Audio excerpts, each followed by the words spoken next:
Hello, I am Julie Detweiler from Indegene, and I am welcoming Chinmay Jadis, Engagement Solutions Expert with Indegene, to share insights on how an integrated colorectal cancer screening program can drive improvement in health and financial outcomes.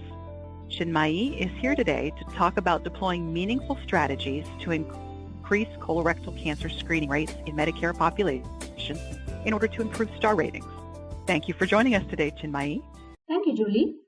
We have a few questions for you, so we're going to jump right in. Our first one, please tell us a little bit about yourself and Indegene Healthcare. Thank you very much, Julie. I'm happy to do that. Indegene Healthcare is a company focused on delivering next-gen solutions for healthcare organizations. We call this our ATOM framework, which stands for our capabilities in analytics, technology, operations, and medical expertise. We believe that all those components are core to driving outcomes, and that we need deep expertise in each of these to bring them together to help drive that value-based care we talk to our clients about. We really began thinking by wanting to change the paradigm in healthcare, and ever since taken a number of steps to really focus on innovative ways of engaging consumers and providers for the very difficult move or measures that we talk about today: the colorectal cancer screening, diabetes, medication adherence, and some of the surveys that you're aware of, Julie, that is KHAPS and HORS. Very, very difficult to move them further. We do have other population health programs, and one of the ways we do that is centered around the consumers. Their health behaviors is very, very important for us to think about. It is something that I have been involved in for quite a while now. I cherish working on it, and in various settings, my experience has been with both healthcare consumers, their providers, and healthcare technology. Tell us a little bit more about why it's important to get consumers to change their behavior. Sure. Let's do one thing, Julie. Let's look at the bigger picture here. In our healthcare system, consumers are most important, and in that context, let's also think about the trajectory costs. Healthcare today has become unaffordable, not just at the individual level, but also at the organizational level. It doesn't matter who's paying for it, whether it is an insurance company or an employer or even the hospital system itself. As a result, we have to begin thinking differently about the role we play in helping consumers. We have to help these consumers take the right decision. Traditionally, what has happened is these kind of programs that we offer, such as preventive screening, lifestyle management, or maybe the chronic disease management, they've not had strong engagement programs. We now recognize that. We want to utilize the advanced analytics, and even things like machine learning or artificial intelligence are in our favor today. These things were not available 5 or 6 years ago, probably, but now they are. We can change the game now because we can use machine learning or artificial intelligence, and by using them, we now know how the consumers would engage around their own health. And how do you start? How do you go about getting individuals to change their behavior in something like a colorectal cancer screening program? It's interesting that you asked me this question, because the first thing that we need to recognize is we cannot educate someone and just leave them there and then expect that someone will actually change their behavior. Simply, that just doesn't work out today. You tell someone you do this and expect them to do it. No, that's not going to happen. So now that we know the importance of context and individual traits, we know it plays a great role in nudging that health behavior change. Let us talk about it. Let me take an example of colorectal cancer screening program. We employ science, such as behavioral economics, to understand how decision-making can be irrational.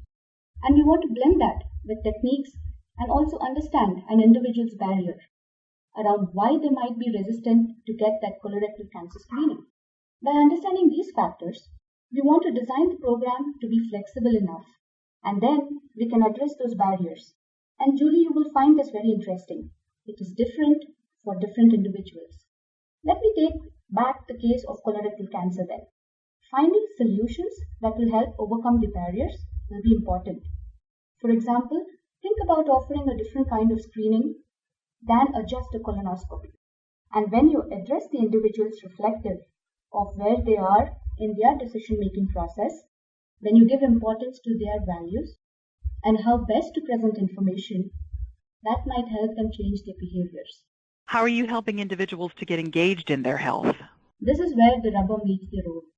Engaging with members and helping them get actively involved in their health actually starts with creating a deep understanding of the individual we're trying to engage.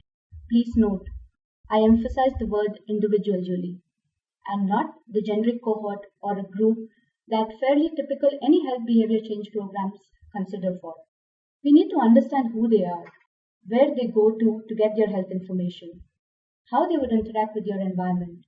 We also need to understand their comfort levels around the technology today. All of these traits and many more like that allow us to personalize the messaging.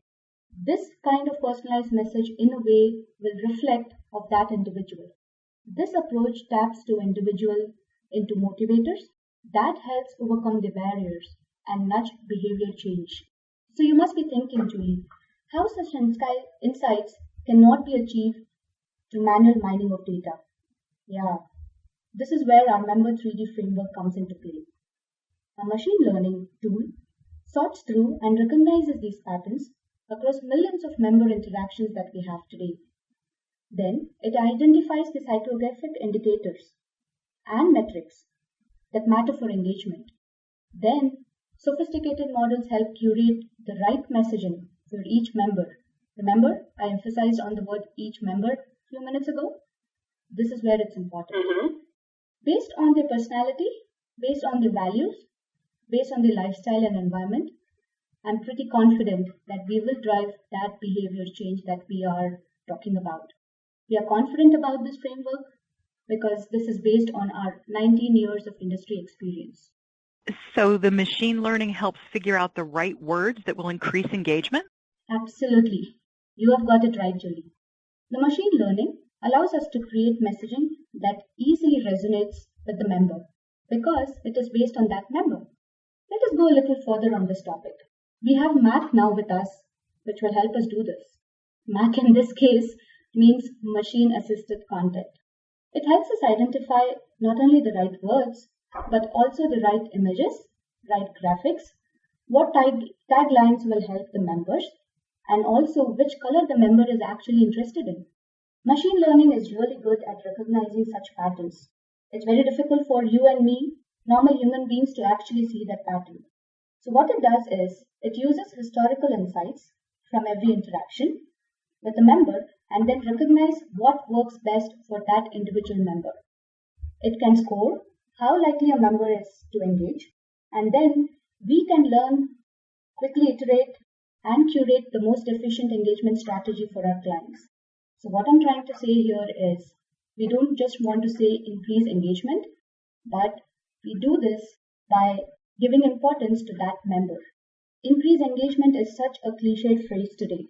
So that's why our machine-assisted content helps us to emphasize on an individual member. So you've talked a bit about Indegene's CRC program, Chinmayi. Where do you start when you go about designing a colorectal cancer screening program? Sure, let's talk about that a little bit. It actually starts with the solid research. To understand what the most common barriers that need to be overcome, we have worked on extracting inputs directly from consumers through some of our focus group surveys and some of our interviews that we have conducted internally. In the case of colorectal cancer, there was already a lot of empirical research that was available, which we could go ahead and refer to. Believe me, we made good use of it. But even before that, we have tried to understand the need and the market for the programs like this. You will realize this when I will share some evidence. It's quite compelling. Colorectal cancer is the second most deadly cancer in the United States, killing about 50,000 people. Industry estimates say that by 2020, treatment costs of colorectal cancer would shoot up to $9.4 billion. Do you see the impact now? Most of that obviously comes from insurance companies. But ultimately, as I said, we look at the bigger picture. It will all go into our healthcare costs. So what I'm trying to say here is, colorectal cancer is a big cost to the system. both in terms of human life lost and the resources that we are going to spend on treating these. Interesting that you mention insurance. Surely insurance companies are doing something to tackle this challenge posed by CRC. Yeah. Health plans are taking necessary steps to tackle colorectal cancer diagnosis and treatment. However, let us look at the recent HEDIS rating that is in front of me right now.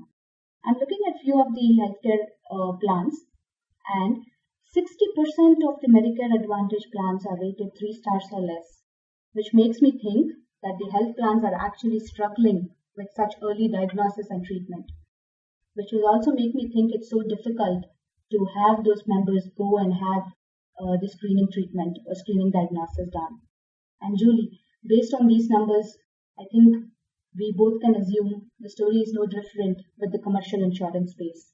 Obviously, as with everything in healthcare, there is room for improvement then. Definitely, Julie, yes. There is always room for that improvement. The closest example that comes to my mind is the health plan that we are currently working with, who already are forcing a remarkable increase in preventive screenings through increased member engagement this year. And increase in preventive screening obviously translates to early detection and reduction in that treatment cost. And from your experience, how do you know it works? Yeah, that's a great question. We work with many large organizations, and one of the most critical parts of our framework is the feedback loop. You can't improve what you don't measure. We look at both process and outcome metrics. And one of the most important early indicators on whether we are performing well or not is measuring the engagement. Let me take you through an example. Consider that over 60% of those who received a colorectal cancer home screening kit completed it, sent it back for processing, and also had the follow-up conversation with the doctor. Do you see how excited this is? We also do get excited about this difference that we bring about in people's life. It helps to prevent costs of the treatment. It's saved by catching early things. So do you see how excited we get and see the difference that we can make about or bring about in people's life? The preventive costs of treatment saved by catching things early, and of course, our happy clients who definitely will see a better star rating. Star ratings go up suddenly when they have been struggling so much for so many years, and then to move the needle on these measures for years is very interesting to see in their faces. We also, of course, track these outcomes for our clients in cost reductions, screenings completed, and variety of other metrics that we can talk about. We tend to be a bit measurement crazy here, but as I said, understanding the impact is the only way to continue to push improvement for these programs. And even with these 2 decades of experience that I spoke about, we're still learning and we're still improving. Thanks so much, Chinmayi, for speaking to us today. Stay tuned for more Indegene Healthcare podcasts.